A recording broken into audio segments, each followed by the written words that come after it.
ያው በክርስትና ረጅም ታሪክ ውስጥ ለሺህ ዓመታት የዘለቁ ነገር ግን ለብዙዎቻችን ምናልባት እንቆቅልሽ የሆኑ ማህበረሰቦች አሉ። ዛሬ የምንገባው ወደ እነዚህ አብያተ ክርስቲያናት ዓለም ውስጥ ነው።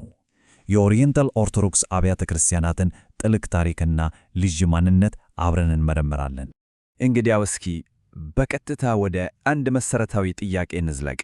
በክርስትና ዓለም ውስጥ በጣም አንጋፋዎቹ ጥንታዊዎቹ አብያተ ክርስቲያናት የትኞቹ ሊሆኑ ይችላሉ የሚል ጥያቄ ብናነሳ መልሱ ምን ይሆን? መልሱ ምናልባት ብዙዎችን ሊያስደንቅ ይችላል። የኦሪየንታል ኦርቶዶክስ አብያተ ክርስቲያናት ናቸው። አዎ፣ እነዚህ ማህበረሰቦች ሃይማኖታዊ ሥራዎቻቸውን በቀጥታ ከክርስቶስ ሐዋርያት እና ከቅርብ ተከታዮቹ ነው የሚመዝሱት። ታሪኩ የሚጀምረው ከዚያ ነው። እሺ፣ የእነዚህን አብያተ ክርስቲያናት ልዩ ታሪክ በትክክል ለመረዳት አንድ በጣም ወሳኝ ክስተት ላይ ማተኮር አለብን። የክርስትናን ዓለም በጥሬው ለሁለት የከፈለ ክስተት ነው።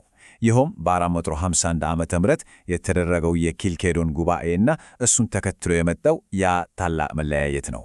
ያው ይሄ ታላቅ መለያየት ከመምጣቱ በፊት ለዘመናት ለብዙ መቶ ዓመታት የክርስትና ዓለም በአንድ የጋራ እምነት መግለጫ አንድ ነበር። በቃ ሁሉም አንድ ነበር። እነዚህ አሁን የጠቀስናቸው አብያተ ክርስቲያናትም ከሮማና ከባይዛንቲየም ጋር ሙሉ በሙሉ ኅብረት ነበራቸው። ምንም ልዩነት አልነበረም። እንግዲህ ታሪኩ በጊዜ ሂደት እንዴት እንደተቀየረ እስኪ እንመልከት። መጀመሪያ በ325 ዓመት የኒቅያ ጉባኤ ላይ ቤተ ክርስቲያን ሙሉ በሙሉ በአንድ ድምፅ ነበር የቆመችው።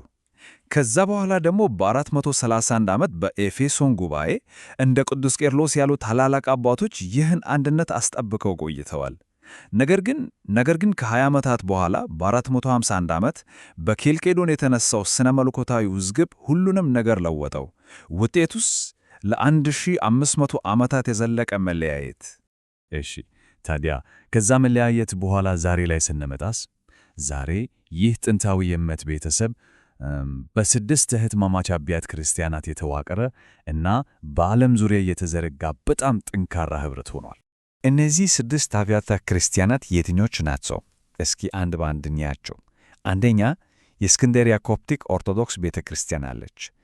የአንጾኪያ ሶርያ ኦርቶዶክስ ቤተ ክርስቲያን፣ የአርመን ሐዋርያዊት ቤተ ክርስቲያን፣ ከዛም የኢትዮጵያ ኦርቶዶክስ ተዋሕዶ ቤተ ክርስቲያን፣ ጎረቤቷ የኤርትራ ኦርቶዶክስ ተዋሕዶ ቤተ ክርስቲያን እና በመጨረሻም የህንዷ የማላንካራ ኦርቶዶክስ ሶርያ ቤተ ክርስቲያን። እንግዲህ የእነዚህ አብያተ ክርስቲያናት ታሪካዊ መገኛ ወይም ልባቸው የት ነው ብንል በመካከለኛው ምስራቅ፣ በሰሜን ምስራቅ አፍሪካ እና በህንድ ነው። ነገር ግን ዛሬ ላይ ስናይ እነዚህ ማህበረሰቦች ድንበር አልፈው በቃ በሁሉም አህጉራት ላይ ተበትነው ይገኛሉ። ከታሪካቸው በላይ ግን ምናልባት ማንነታቸውን የቀረጸው ጽናታቸው ነው። በቃ ያን ሁሉን ችሎ የመቆም ብቃታቸው። እስኪ እምነታቸውን ለመጠበቅ ብቻ በዘመናት ውስጥ የተጋፈጧቸውን ከባድ እጅግ በጣም ከባድ ፈተናዎች እንመልከት። በእውነት ለዘመናት በባይዛንቲየም፣ በፋርስ፣ በተለያዩ የሙስሊም ሥርወ መንግሥታትና በኦቶማን ግዛት ስር የማያቋርጥ ስደት ደርሶባቸዋል። ይህ ቀላል ታሪክ አይደለም።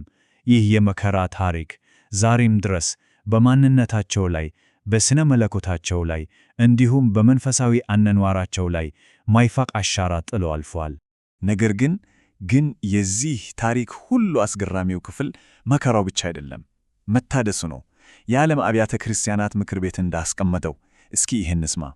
በእነዚህ አብያተ ክርስቲያናት በእናት አገራቸውም ሆነ በውጭው ዓለም አዲስ ሕይወትና የፈጠራ መንፈስ እየነፈሰ ነው ይላል። ይህ ጽናታቸውን የሚያሳይ ምን አይነት ሕያው ምስክር ነው! ታዲያ የሁሉም አይናወጥ ጽናትና መታደስ ከየት የመነጨ ነው? ምንጩ ምንድን ነው? መልሱ የሚገኘው በልዩ እና በጣም ጥልቅ በሆነው ስነ መለኮታዊ እምነታቸው ውስጥ ነው። አዎ፣ ለ1500 ዓመታት ከሌላው የክርስቲያን ዓለም የለያቸው ያ እምነት ምን እንደሆነ እስኪ ጠለቅ ብለን እንመርምር። እሺ፣ የልዩነቱ ዋና ነጥብ ተዋህዶ በሚለው አንድ ቃል ይጠቃለላል። አሁን ይሄ ቃል ትንሽ ወሰበስ ሊመስል ይችላል፣ ግን ዋናው ሐሳብ በጣም ቀላል ነው። ጥያቄው ይሄ ነው: በኢየሱስ ክርስቶስ ውስጥ መለኮትነትና ሰውነት እንዴት ነው የተዋህዱት? የእነዚህ አብያተ ክርስቲያናት ትምህርት የሚለው ሁለቱ ባሕርያት ማለትም መለኮትና ሥጋ ሳይቀላቀሉ ሳይለወጡ በአንድ አካል ፍጹም አንድ ሆኗል የሚል ነው። እና ይህን ልዩ የሆነውን የክርስቶስን ማንነት ለመግለጽ የተጠቀሙበት ቁልፍ ስነ መለኮታዊ ሐረግ ይኸው ነው። ሥጋ የለበሰው የእግዚአብሔር ቃል አንዲት ባሕሪ የሚለው ይህ በጣም ወሳኝ ነጥብ ነው። እናም ይሄ ትምህርት እንደ ቅዱስ ቄርሎስ ዘእስክንድርያ ባሉ ታላላቅ አባቶች በጽናት የተጠበቀ ትምህርት ነው። እሺ፣ ቅድም የዓለም አብያተ ክርስቲያናት ምክር ቤት የጠቀሰው አዲስ ሕይወት የሚለው ነገር በተግባር ምን ይመስላል? በብዙ ነገሮች ይገለጻል።